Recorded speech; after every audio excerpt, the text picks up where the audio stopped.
प्रयागराज की जो तस्वीर है वो यही बता रही है और जगह से भी जो तस्वीर सामने निकल कर आई है। मनोज, क्यों ना पुलिस से ये सवाल पूछा जाए कि जब इतनी बड़ी घटना घट जाती है कानपुर में, उसके बाद हर जगह पर पुलिस अलर्ट मोड पर है, तो क्या जो लोकल इंटेलिजेंस है उनको इतना भी इनपुट नहीं मिल पाता है?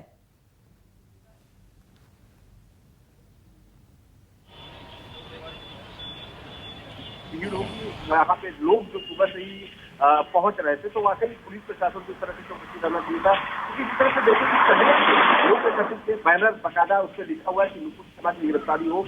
लोग वहाँ पे रोडों पे फ्लैग मार्च कर रहे थे। उसके बाद यदि पुलिस प्रशासन के लोग सतर्क होते तो उनको वाकई रोका जा सकता था, कहीं न कहीं लोगों को समझा बुझा के उनके घरों को भेजा जा सकता था। 1 मिनट में रोकना चाहूंगी, ये तस्वीरें दिखाना बहुत जरूरी हो जाता है। न सिर्फ पत्थरबाजी हुई है बल्कि आगजनी भी हुई है और वहां पर पुलिस को फायरिंग भी करनी पड़ी, लाठीचार्ज भी करना पड़ा, आंसू गैस के गोले भी दागे गए हैं, तोड़फोड़ भी हुई है, कई वाहनों को जलाया भी गया है। ये रेहड़ी की तस्वीर इस वक्त आप देख रहे हैं, जो जलते हुए इसके टायर आपको नजर आ रहे हैं। प्रयागराज में इस कदर वहां पर भयानक सा माहौल बनता हुआ दिखाई दिया और ये तस्वीर बिल्कुल भी अच्छी नहीं है। और जगह पर भी प्रोटेस्ट हुआ है, लेकिन ऐसी तस्वीर कहीं से निकल कर नहीं आई है। लेकिन प्रयागराज में कुछ लोगों ने माहौल सच में वहां पर खराब करने की पूरी कोशिश की है।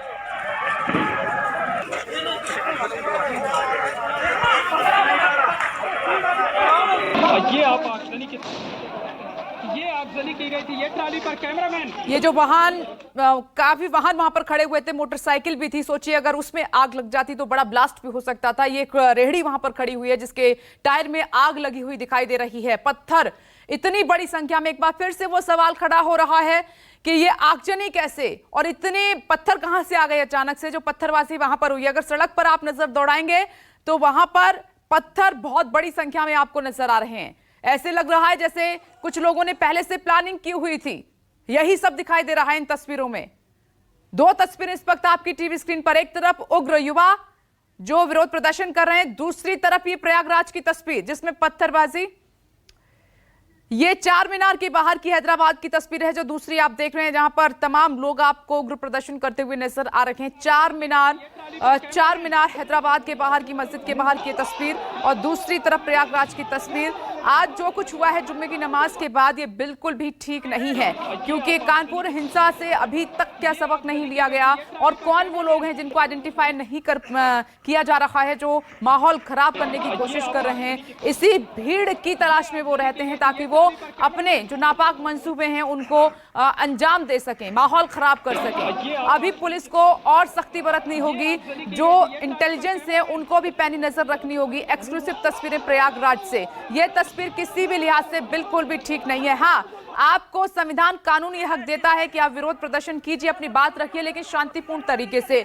लेकिन जो कुछ आज प्रयागराज में हुआ है, अन्य जगह पर हुआ है, कि क्या इसकी परमिशन दी जा सकती है, क्या इसकी इजाजत है हिंदुस्तान में? सोचे वो धर्म गुरु, वो मौलाना, कि ये आखिर हो क्या रहा है। मानस मेरे साथ मौजूद है। मानस, ये प्रयागराज की तस्वीर तो बहुत कुछ कह रही है।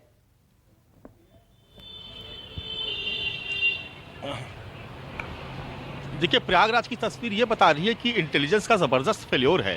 देखिए, सांप्रदायिक उन्माद की बहुत सारी घटनाएं मैंने अपने इस पूरे 2-2.5 दशक के करियर में कवर की है। 2 तरीके की हिंसा होती है सांप्रदायिक उन्माद। एक होता है क्षणिक, कभी कोई वाद विवाद हुआ, किसी ने एक दूसरे को मार दिया, कहीं बाइक टकरा गई, कहीं बहुत सारी घटनाएं आपने देखी होंगी, तो उसमें कभी कभी सांप्रदायिक तनाव हो जाता है। लेकिन कुछ तमाम दंगे ऐसे होते हैं जो बहुत सुनियोजित होते हैं, जिनके पीछे एक लंबी एक प्लानिंग होती है। वो एकाएक घटना नहीं हुई। जब बीते शुक्रवार जुमे की नमाज के बाद इस तरीके की हिंसा कानपुर में हो चुकी थी, तो उसको कम से कम नज़ीर मान करके जो बाकी संवेदनशील जिले थे वहाँ पे जो इंटेलिजेंस यूनिट थी उसको एक्टिव करना चाहिए। और देखिए, किसी भी दंगे को, किसी भी सांप्रदायिक फसाद को रोकने में लोकल इंटेलिजेंस यूनिट, जिसको हम लोग LIU कहते हैं, जो कि शायद अब इतनी एक्टिव नहीं रहती है, उसको बहुत स्ट्रॉन्ग करने की ज़रूरत है, क्योंकि ये इनपुट हमेशा मिलना चाहिए। क्योंकि जो लोग होते जो कहते हैं कि पुलिस में एक मुखबिर का तंत्र होता है, वो बहुत अहम भूमिका अदा करता है और कहीं ना कहीं ये इंटेलिजेंस का बड़ा फेल्योर है। देखिए, बीते शुक्रवार जो तस्वीर हमने कानपुर में देखी थी, वो भी एक प्लानिंग का हिस्सा था। बाद में सामने आया कि वो एक साजिश थी। कोई अचानक नहीं हुआ कि अचानक किसी से कोई झगड़ा हुआ, 2 समुदाय में झगड़ा हुआ, किसी बात पे वाद विवाद हुआ और अचानक से पथराव शुरू हो गया। ये एक नाराज़गी थी, नाराज़गी धीरे धीरे पनप रही थी, उसको लेकर के एक प्लान किया गया और प्लान करके ठीक जुमे के दिन, जिस वक्त भारी भीड़ होती है, उस दिन टारगेट करके और उसके बाद यहाँ पर हिंसा की गई। बाकायदा ठेले पे पत्थर रख के लाए गए थे। आप देखिए बिल्कुल वही तस्वीर आपको नजर आएगी प्रयागराज में। प्रयागराज में आप देखिए, ऐसा नहीं कि वहाँ पर कोई घटना हुई हो, क्या किसी दो समुदायों, दो पक्षों में कोई वाद विवाद हुआ हो। पुलिस को टारगेट किया गया।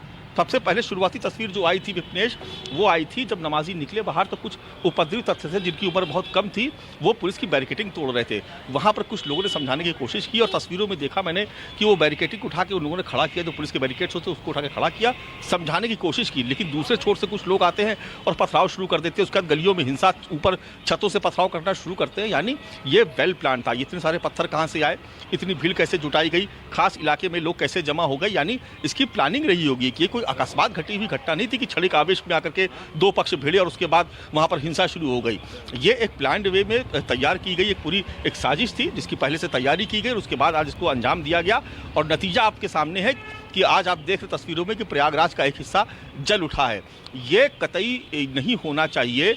और इसके लिए देखिए, जब भी इस तरीके की कभी जब तनाव की स्थिति पैदा होती है, हमने बहुत सारे ऐसे मसले देखे जब लगा कि उत्तर प्रदेश में सांप्रदायिक तनाव हो सकता है। ऐसे में हमेशा जिला प्रशासन, हर जिले का प्रशासन वहाँ की पीस कमेटियों को एक्टिव करता है।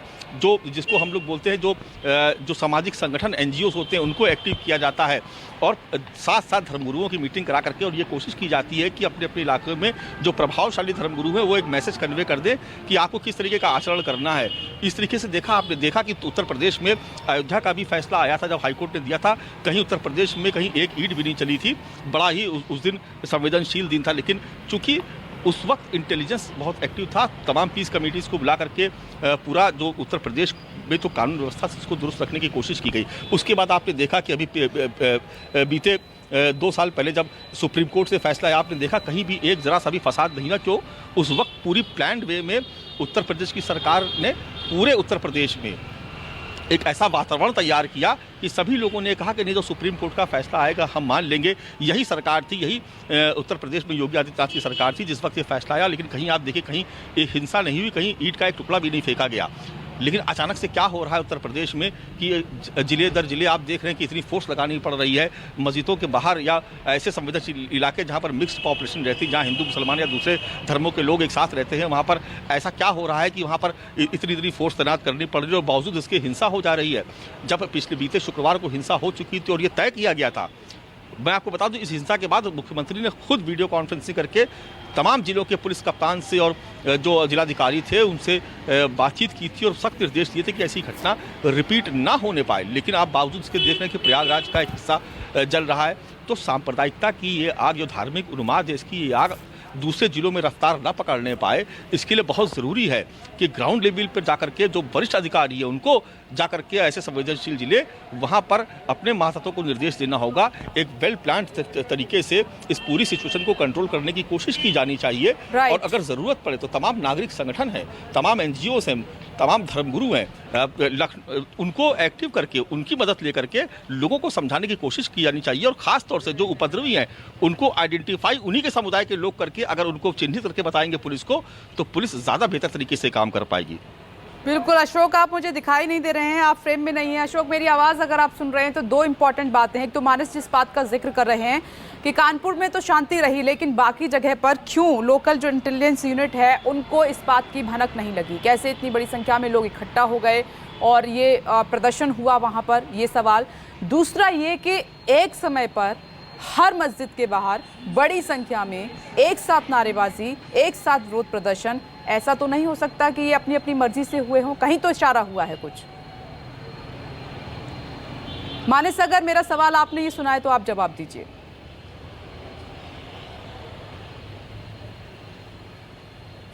देखिए, निश्चित तौर पर देखिए, मैं यही कह रहा था आपसे कि ये इस तरीके के जो प्रदर्शन होते हैं ये प्री प्लान्ड होते हैं। इसके लिए पहले से प्लानिंग की जाती है। ये कोई आवेश में आके कोई किया हुआ उन्माद या हिंसा नहीं है। ये दरअसल पूरी प्लानिंग के साथ इसको अंजाम दिया गया। और यहाँ पर ज़रूरत थी कि पुलिस को, प्रयागराज पुलिस की खास तौर से, जहाँ पर फसाद हुआ है हम वहीं का जिक्र करेंगे, या सहारनपुर पुलिस की ये जिम्मेदारी थी कि वो वहाँ की जो पीस कमेटी थी, वहाँ के जो लोकल इंटेलिजेंस थे, उनको एक्टिव करते और ख़ास तौर से उन संवेदनशील जिलों से इनपुट लेने की कोशिश करते कि आखिर वहाँ पर हो क्या रहा है। बार बार जिस बात का जिक्र होता है कि इंटेलिजेंस यूनिट सिर्फ नाम की इंटेलिजेंस यूनिट ना रह जाए, उसके पास इनपुट होने चाहिए, लेकिन किस तरीके की वर्किंग लोकल इंटेलिजेंस यूनिट में होती है ये किसी से छुपा नहीं, हम लोग भी बेहतर जानते हैं, इसको कहने सुनने की कोई बात नहीं है। लेकिन खास तौर से ऐसे मौक़ों पर जब ज़रूरत होती है तो निश्चित तौर पर इनपुट होना चाहिए पुलिस अफसरान के पास कि उनके ज़िले में आखिर हो क्या रहा है। इतनी बड़ी अगर साजिश हो जा रही है, इतना बड़ा पथराव, आगजनी, हिंसा हो रही है, तो ये क्षणिक आवेश में की हुई घटना नहीं। विपनेश, में बार बार इस बात का जिक्र इसलिए कर रहा हूँ कि कई बार ऐसा होता है कि कई जिलों में सांप्रदायिक हिंसा हो जाती है, कहीं प्रेम विवाह का मामला होता है, एक संप्रदाय से दूसरे समुदाय की लड़की ने विवाह कर लिया, लड़के ने विवाह कर लिया, कहीं किसी से वाद विवाद हो गया, झड़प हो गई, कहीं संपत्ति का विवाद हो गया, दो पक्ष आमने सामने आ गए, ये एक क्षणिक आवेश होता है, हिंसा हुई, बाद में खत्म हो गई, पुलिस ने अपनी कार्रवाई की। लेकिन इस तरीके के मामले जब होते हैं जिसकी पहले से तैयारी की जाती है, ये कोई घटना नहीं हुई, एक बीजेपी के प्रवक्ता का बयान, उसकी निंदा तमाम लोगों ने की, कुछ लोगों ने विरोध प्रदर्शन किया, कुछ ने शांतिपूर्ण लोगों से तरीके से किया, कुछ लोगों ने मीडिया में जाकर अपने बयान दर्ज करा और कुछ लोग सड़कों पर उतर आए। तो जो सड़कों पर उतर के जो लोग हिंसा कर रहे हैं, देखिए लोकतंत्र में प्रदर्शन करने की अनुमति सबके पास है, हर व्यक्ति अपना विरोध दर्ज करा सकता है, लेकिन एक उसका तरीका, उसका एक कायदा होता है। लेकिन अगर कुछ चंद लोग उस तमाम भीड़ में से निकल करके और पूरे जिले को अराजकता की आग में झोंकने की कोशिश कर रहे हैं और उसकी प्लानिंग कर रहे हैं, तो निश्चित तौर पर पुलिस की जिम्मेदारी है कि इसको कंट्रोल करे, क्योंकि उससे पूरा जनजीवन प्रभावित होता है। बामुश्किल तमाम मैंने देखा कि यहाँ पर उस दिन की घटना के बाद, बीते शुक्रवार के बाद लोगों में अच्छा मानस, दो तस्वीरें हम देख रहे हैं प्रयागराज और यूपी के अलग अलग शहरों की, वहां पर आज माहौल इस कदर था, उग्र विरोध प्रदर्शन हुआ और ये तस्वीरें आपके सामने, कहने की जरूरत नहीं है।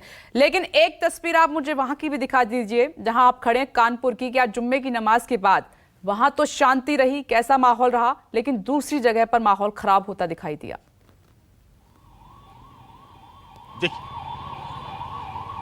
देखिए कानपुर की तस्वीर देखना बहुत ज़रूरी है। मैं इसलिए मैं अपने कैमरामैन से कहूँगा कि कैमरे को पहले हाथ पे ले और उसके बाद उसको तस्वीर दिखाने की कोशिश मैं करता हूँ। देखिए ये आप देख रहे हैं कि ये एम्बुलेंस लगी हुई थी यहाँ पर, देखिए अब ये वापस जा रही है। जितनी फोर्स थी यहाँ पे वो सब धीरे धीरे वापस जा रही है।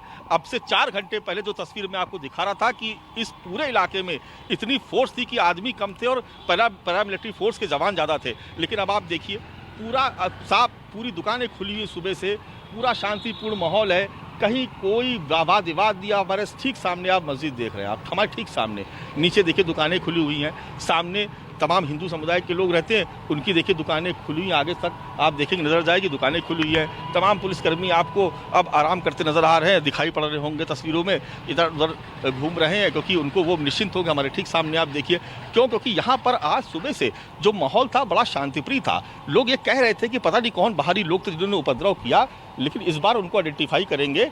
अगर इस बार किसी ने उपद्रव करने की कोशिश की तो वो खुद विरोध करेंगे। तो तमाम नमाजियों ने जहां मस्जिदों में दुआएं मांगी कि शहर में अमन चैन कायम रहे, तो उन्होंने जिम्मेदारी भी उठाई धर्मगुरुओं ने कि अगर कोई न्यूसेंस क्रिएट करने की कोशिश करेगा तो वो खुद आइडेंटिफाई करके उसकी सूचना पुलिस को दे देंगे। अब आप देखिए कि यहाँ पर पूरा माहौल शांतिपूर्ण तरीके से हो गया है, कहीं इतनी फोर्स भी अब नहीं है।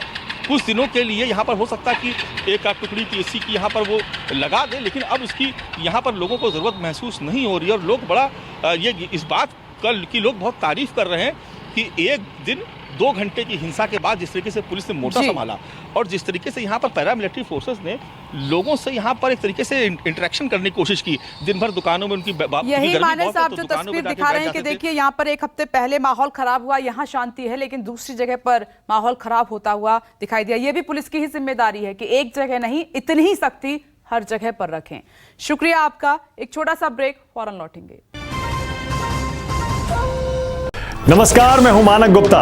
अगर आपको हमारा ये वीडियो पसंद आया हो तो इसे लाइक और शेयर जरूर करें, और हां, हमें सब्सक्राइब और फॉलो करना ना भूलें ताकि आप देश और दुनिया की कोई खबर मिस ना करें। तो जुड़े रहिए हमारे साथ और देखते रहिए न्यूज़ 24।